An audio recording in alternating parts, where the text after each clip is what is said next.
Then, when a famine arose over the land, after that barrenness which had happened in the days of Abraham, Isaac went to Abimelech, king of the Palestinians, in Gerar. And the Lord appeared to him, and he said, "Do not descend into Egypt, but rest in the land that I will tell you. And sojourn in it, and I will be with you, and I will bless you. For to you and to your offspring I will give all these regions, completing the oath that I promised to Abraham your father. And I will multiply your offspring like the stars of heaven. And I will give to your posterity all these regions. And in your offspring all the nations of the earth will be blessed. Because Abraham obeyed my voice, and kept my precepts and commandments, and observed the ceremonies and the laws." And so Isaac remained in Gerar. And when he was questioned by the men of that place about his wife, he answered, "She is my sister." For he was afraid to confess her to be his mate, thinking that perhaps they would put him to death because of her beauty. And when very many days had passed, and he had remained in the same place, Abimelech, king of the Palestinians, gazing through a window, saw him being playful with Rebekah, his wife. And summoning him, he said, "It is clear that she is your wife. Why did you falsely claim her to be your sister?" He answered, "I was afraid, lest I might die because of her." And Abimelech said, "Why have you burdened us? Someone from the people could have lain with your wife, and you would have brought a great sin upon us." And he instructed all the people, saying, "Whoever will touch the wife of this man will die a death." Then Isaac sowed in that land, and he found, in that same year, 100-fold. And the Lord blessed him. And the man was enriched, and he continued prospering as well as increasing, until he became very great. Likewise, he had possessions of sheep and of herds, and a very large family. Because of this, the Palestinians envied him. So, at that time, they obstructed all the wells that the servants of his father Abraham had dug, filling them with soil. It reached a point where Abimelech himself said to Isaac, "Move away from us, for you have become very much more powerful than we."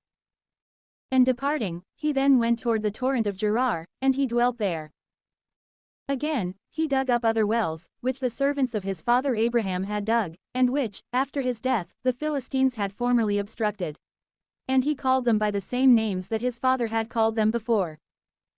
And they dug in the torrent, and they found living water. But in that place also the shepherds of Gerar argued against the shepherds of Isaac, by saying, "It is our water."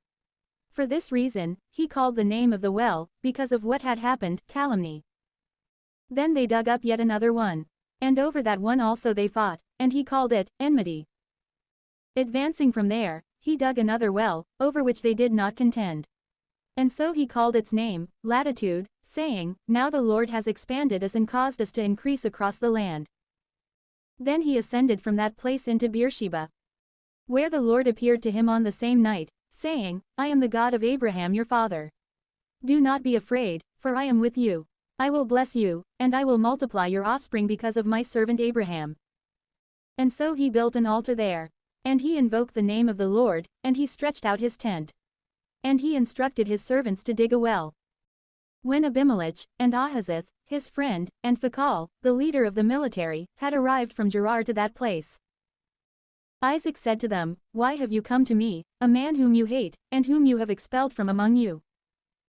And they responded, "We saw that the Lord is with you, and therefore we said, Let there be an oath between us, and let us initiate a pact, so that you may not do us any kind of harm, just as we have touched nothing of yours, and have not caused any injury to you, but with peace we released you, augmented by the blessing of the Lord." Therefore, he made them a feast, and after the food and drink, arising in the morning, they swore to one another. And Isaac sent them away peacefully to their own place. Then, behold, on the same day the servants of Isaac came, reporting to him about a well which they had dug, and saying, "We have found water." Therefore, he called it, Abundance. And the name of the city was established as, Beersheba, even to the present day. In truth, at 40 years of age, Esau took wives, Judith, the daughter of Beeri, the Hittite, and Basemath, the daughter of Elon, of the same place. And they both offended the mind of Isaac and Rebekah.